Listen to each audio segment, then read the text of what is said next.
Hello traders, so today I am analyzing some stock और their chart pattern। तो पहला stock जो मैं पिक करना चाहूँगा वो है शक्ति पंप। तो जैसा कि आप देख सकते हैं ये स्टॉक अपना 11 दिसंबर को, 15 दिसंबर को और ये 16 दिसंबर को लगभग 40% तक अप हो गया था। अभी ये स्टॉक वहाँ से करेक्ट कर गया है और आपको एक वैल्यू दे रहा है 655 के आसपास। और आज ये स्टॉक है ना 3% इंट्राडे के अंदर अप था। ठीक है, स्टॉक 625 के लो से 678 के हाई तक गया था और जो अपना क्लोजिंग प्राइस दिया है वो 655 के आसपास का है। तो मे बी कल इसके रिजल्ट हैं, तो आपको इसको अपने रडार पे रखना चाहिए। अगर रिजल्ट अच्छे आते हैं तो स्टॉक और रैली के लिए चला जाएगा और मे बी शायद आने वाले टाइम में अपने इस वाले लेवल को फिर से टच करने की कोशिश करेगा, जो कि 770 या 800 के लेवल है। तो इसीलिए ये स्टॉक मैं आप लोगों से डिस्कस कर रहा था। ठीक है, और इसके बाद जो मैं अगला स्टॉक डिस्कस करना चाहूँगा ना वो है इंडिगो पेंट।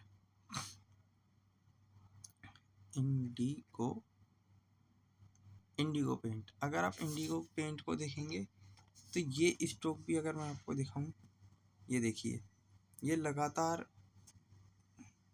एक अच्छी रैली दिया था। यहाँ पे अगर आप देखेंगे तो ये V20 अगर स्ट्रेटेजी के बारे में अगर आपने सुना हो, विवेक सर की जो है, तो ये प्राइस अगर मैं आपको देखूं तो ये स्टॉक आज के टाइम पे, मैं इस वाले चार्ट, ये स्टॉक 67% डाउन है अपने हाई से और आज की डेट के अंदर ये स्टॉक आपको 997 रुपये के लेवल पे मिल रहा है एक वैल्यू बाइंग पे। तो मे बी ये स्टॉक को अगर आप सिर्फ इसी कैंडल के हाई तक रखते हैं जो कि 1300 तक का लेवल है, तो भी इसके अंदर आपका अच्छा पैसा बनने की उम्मीद है। तो और ये पैसा आपका बनेगा ऑलमोस्ट 34% बन सकता है। तो 34 मनी अगर आपको एक साल में भी बनती है तो कम नहीं होती है। तो इसीलिए मैं आप लोगों से कहूँगा कि इस स्टॉक को भी अपने रडार पे रखना चाहिए। और कल इसके रिजल्ट हैं और रिजल्ट अच्छे आते हैं तो स्टॉक के अंदर अच्छी रैली आ सकती है। ठीक है, और जो अगला स्टॉक मैं आप लोगों से डिस्कस करना चाहूँगा वो है अवंती फीड्स। तो इस स्टॉक को तो मैं थोड़ा सा याद रखूँगा कि ये स्टॉक है ना लगातार रैली दे रहा था अपना। यहाँ पे देखिए आप, ये पहला 18% की रैली दिया था, फिर यहाँ पे ये एक रैली 18% की यहाँ दिया था, फिर ये स्टॉक मतलब रैली देते देते आज काफ़ी अच्छे तरीके से मूवमेंट दे रहा था ये स्टॉक। ठीक है, तो ये स्टॉक को अगर मैं आप देखूँ, ये देखिए यहाँ 11% की रैली दी थी 4 फरवरी को, फिर इसने माइनर सी, फिर हल्की सी डाउन साइड 5% की, फिर 7% की रैली, फिर 2% की, फिर 5% की और आज 18% की रैली दी है। तो इस स्टॉक को मैं आप लोगों से इसलिए डिस्कस कर रहा हूँ कि ये स्टॉक है ना अपने लगभग अगर आप देखेंगे तो ये स्टॉक अपने ऑल टाइम हाई के आसपास ट्रेड कर रहा है। देखने में तो ऐसा ही लग रहा है।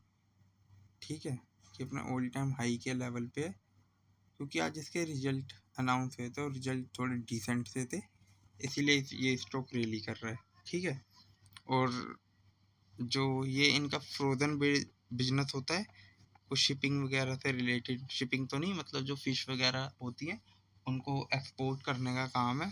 तो मे बी गवर्नमेंट भी उसको प्रमोट करना चाहती है, तो स्टॉक रैली कर रहा है। ठीक है, तो इस स्टॉक को आप रडार पे रखिए। और इसके बाद अगला स्टॉक मैं देखूं, और जैसे मैं आपको बताऊं, ये जो बिग कैंडल के साथ जो बाइंग आती है ना, इसको कभी इग्नोर नहीं करना चाहिए। तो अगर आप यहाँ पे देखेंगे तो ये स्टॉक यहाँ पे भी मैंने आपसे शायद डिस्कस किया होगा, ये आपका 20 नवंबर या 19 नवंबर को। तो ये देखिए वहाँ पे भी ये स्टॉक काफ़ी अच्छा रैली दिया है और चलाई है स्टॉक। ठीक है, तो इस स्टॉक को आप आई रखिए, बट मैं इसमें बाइंग की सजेस्ट नहीं करूँगी, ऑल टाइम हाई के आसपास है और इस तरीके का स्पाइक अच्छा नहीं दिखता है मुझे, क्योंकि इसके बाद एक डाउन साइड आ सकती है। ठीक है, इसके बाद मैं आपको हिकल्स करके कोई एक ये स्टॉक है, ये भी आज इंट्राडे के अंदर 12% अप था। तो इसके अंदर भी वही है कि ये स्टॉक आपको एक वैल्यू सी बाइंग कर रहा है 450 के लेवल से गिरते गिरते आज 215 के लेवल पे मोर देन 50% का डिस्काउंट है। और इस स्टॉक में भी है ना यहाँ पे एक बाइंग देखने को मिल रही है और जिसमें वॉल्यूम अच्छा था। अगर मैं आपको बताऊं तो 37 मिलियन शेयर्स की बाइंग एंड सेलिंग थी। स्टॉक 12% से ज़्यादा अप था आज इंट्राडे के अंदर। 194 के लो से 222 तक के हाई के लिए गया था। तो ये सब कुछ इस स्टॉक के अंदर एक वैल्यू सी दिख रही है। आप इस स्टॉक को अपने रडार पे रखिए। और जैसे मैं आपको बताता रहता हूँ कि इस तरीके की ये जो बाइंग कैंडल बनती है ना ये, तो इसको वो भी स्ट्रॉन्ग बोलेंगे, इसको इग्नोर नहीं करना चाहिए। इसके अंदर और अपसाइड आ सकती है। इसके बाद जो नेक्स्ट स्टॉक मैं आप लोगों से डिस्कस करूँगा वो है गोदरेज एग्रोवेट। तो गोदरेज एग्रोवेट का भी स्टॉक अगर आप देखेंगे तो ये भी आज 7% था। और अगर आप इस स्टॉक को देखें तो ये स्टॉक यहाँ से एक वी शेप टाइप की रिकवरी दे रहा है। यहाँ से देखिए, अगर मैं इस स्टॉक को देखूँ वी शेप की रिकवरी दे रहा है। तो हाँ, और इसमें भी वॉल्यूम अच्छा था आज। वॉल्यूम देखेंगे 7 मिलियन शेयर्स की बाइंग का वॉल्यूम था। 7 मिलियन शेयर 585 के लो से स्टॉक 650 के हाई तक गया था और 633 की क्लोजिंग प्राइस पे बंद हो गया। तो इस स्टॉक के अंदर भी एक वैल्यू देखने को मिल रही है। क्यों? एक तो स्टॉक ऑलरेडी डाउन है। अगर मैं स्टॉक के हाई को देखूं तो ये स्टॉक अपना 856 के लेवल पे ट्रेड होता था। आज 633 630 के लेवल पे है। एक वैल्यू पाएंगे मोर देन 20% के आसपास है। रुकिए, मैं आपको इसका दिखाता हूँ कितनी वैल्यू दे रहा है आज के टाइम में। इसको देखें 20% डाउन है। मोर देन 25% डाउन है आज भी। तो इसके अंदर वैल्यू है, इस स्टॉक को पिक किया जा सकता है। ठीक है। और इसके बाद जो नेक्स्ट स्टॉक मैं आप लोगों से डिस्कस करूँगा वो अपेक्स फ्रोजन। ये स्टॉक को भी मैंने आपसे थोड़ी दिन पहले डिस्कस किया था। ऑलमोस्ट अगर मैं आपको कहूँ तो ये स्टॉक है ना कुछ ही ट्रेडिंग सेशन के अंदर है ना डबल हो गया है। इसको अगर मैं बोलूँ तो ये देखिए, यहाँ पे ये देखिए 64% की रैली दे गया है। और जस्ट अगर मैं आपको ये बताऊँ तो ये कौन सी कैंडल पे अगर मैं इसको पिक करूँ, ये यहाँ पे अगर पिक करता हूँ तो 27 जनवरी को ये स्टॉक 264 के लेवल पे था। आज ये 443 के लेवल पे चला गया। तो इस स्टॉक के अंदर देखिए कितनी अच्छी वैल्यू देखने को मिल रही है। और उससे पहले अगर जाएंगे तो ये स्टॉक 200 के लेवल पे ही था यहाँ पे मई के अंदर। तो अब यहाँ से देखिए ये स्टॉक डबल हो गया। तो इस स्टॉक को रडार पे रखिएगा। और वैसे तो इस स्टॉक के अंदर और भी अपसाइड आ सकती है, क्योंकि ये स्टॉक जब लिस्ट हुआ तो लगभग 1000 के लेवल पे ट्रेड कर रहा था और आज ये स्टॉक 400 450। तो अभी भी वैल्यू देखने को मिल रही है, क्योंकि इसका जो IPO प्राइस है वही 1000 था। ठीक है। तो इस स्टॉक को भी आपको अपने रडार पे रखना चाहिए। बट हाँ, मेरी तरफ से इस स्टॉक में भी बाइंग की रिकमेंडेशन या सेलिंग रिकमेंडेशन नहीं रहेगी। ठीक है। इसके बाद जो मैं आप लोगों से अगला स्टॉक डिस्कस करना चाहूँगा उसका नाम है